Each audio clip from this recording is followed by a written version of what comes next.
सरकार और ईपीएफओ मिलकर एक ऐसा सिस्टम ला रहे हैं जो आपके लिए फायदेमंद साबित हो सकती है। मैं हूं आपके साथ बरकत और आप देख रहे हैं टीवी9 का डिजिटल प्लेटफॉर्म। और आज की बड़ी और राहत भरी खबर उन 8 करोड़ से ज़्यादा कर्मचारियों के लिए है जो हर महीने अपनी सैलरी से पीएफ कटवाते हैं। अब ईपीएफओ से पैसा निकालने के लिए न लाइन, न लंबा फॉर्म, न हफ्तों का इंतजार करना पड़ेगा, बल्कि यूपीआई पिन डालिए और पीएफ का पैसा सीधे बैंक खाते में आपके पहुंच जाएगा। सरकार और ईपीएफओ मिलकर एक ऐसा सिस्टम ला रहे हैं जो बैंक जैसा काम करेगा, लेकिन बिना बैंक लाइसेंस के। आज इस वीडियो में हम आपको बताएंगे कि ईपीएफओ का नया यूपीआई सिस्टम क्या है और ये कब से लागू होगा, कितना पैसा निकाल पाएंगे, कौन सी रकम सुरक्षित रहेगी और क्या है इसके फायदे और क्या है इसकी सीमाएं। चलिए आपको बताते हैं। ईपीएफओ यानी कर्मचारी भविष्य निधि संगठन, जो अब तक सिर्फ एक पेंशन और पीएफ ट्रस्ट की तरह काम करता था, अब धीरे धीरे डिजिटल फाइनेंशियल प्लेटफॉर्म बनता जा रहा है। सूत्रों के मुताबिक अप्रैल 2026 तक ईपीएफओ मेंबर्स को यूपीआई के जरिए पीएफ से पैसा निकालने की सुविधा मिल सकती है। इस सिस्टम में यूपीआई पिन से सुरक्षित ट्रांजैक्शन हो सकता है। पैसा सीधे बैंक खाते में एटीएम, डेबिट कार्ड या ऑनलाइन पेमेंट से इस्तेमाल संभव हो सकता है। यानी पीएफ का पैसा अब सिर्फ कागजी बचत नहीं बल्कि तुरंत इस्तेमाल योग्य फंड बन जाएगा।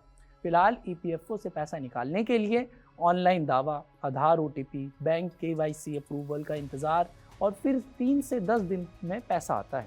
हालांकि कोविड-19 के दौरान ईपीएफओ ने ऑटो सेटलमेंट सिस्टम शुरू किया था, जिसमें यह होता था कि 3 दिन में पैसा पहली लिमिट के अकॉर्डिंग 1 लाख से बढ़कर 5 लाख किया गया, लेकिन फिर भी हर बार दावा दाखिल करना होता था। ज़रूरी सालाना 5 करोड़ से ज़्यादा क्लेम सिस्टम पर भारी बोझ पड़ता था। इसी बोझ को कम करने के लिए ईपीएफओ अब यूपीआई बेस्ड इंस्टेंट सिस्टम ला रहा है। लेकिन ये इंस्टेंट सिस्टम आखिर है क्या, अब समझते हैं। नया ईपीएफओ यूपीआई मॉडल, इस मॉडल में ईपीएफओ मेंबर्स का एक न्यूनतम बैलेंस सुरक्षित रहेगा, बाकी रकम यूपीआई के जरिए निकाली जा सकेगी। यूपीआई पिन से पूरी तरह सिक्योर ट्रांजैक्शन। लेकिन ध्यान रखिए, ईपीएफओ कोई बैंक नहीं है और उसके पास बैंकिंग लाइसेंस नहीं है, इसलिए ईपीएफओ सीधे एटीएम या वॉलेट की तरह काम नहीं करेगा, लेकिन बैंक जैसी सुविधाएं जरूर देगा।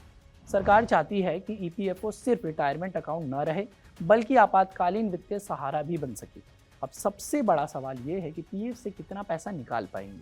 अक्टूबर 2025 में ईपीएफओ के केंद्रीय न्यासी मंडल ने बड़ा फैसला लिया।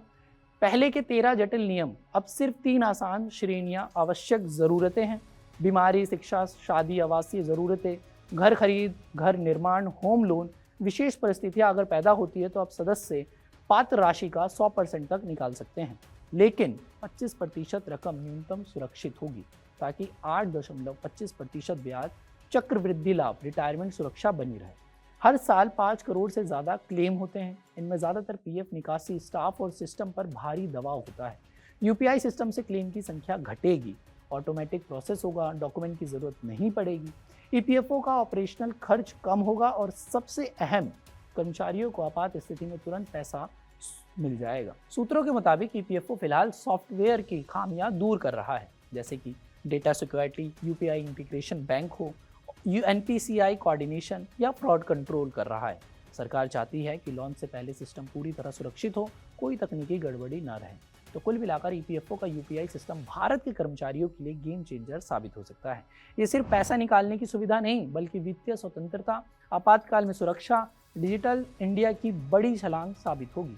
अगर ये योजना सफल होती है तो ईपीएफओ दुनिया का सबसे बड़ा डिजिटल सोशल सिक्योरिटी प्लेटफॉर्म बन सकता है। आप इस बदलाव को कैसे देखते हैं? क्या पीएफ से सीधे यूपीआई निकासी सही कदम है? कमेंट में अपनी राय ज़रूर बताइएगा। वीडियो पसंद आए तो लाइक और शेयर ज़रूर करें और देश और दुनिया भर की तमाम खबरों को देखने के लिए टीवी9 डिजिटल को सब्सक्राइब भी ज़रूर कर दीजिए।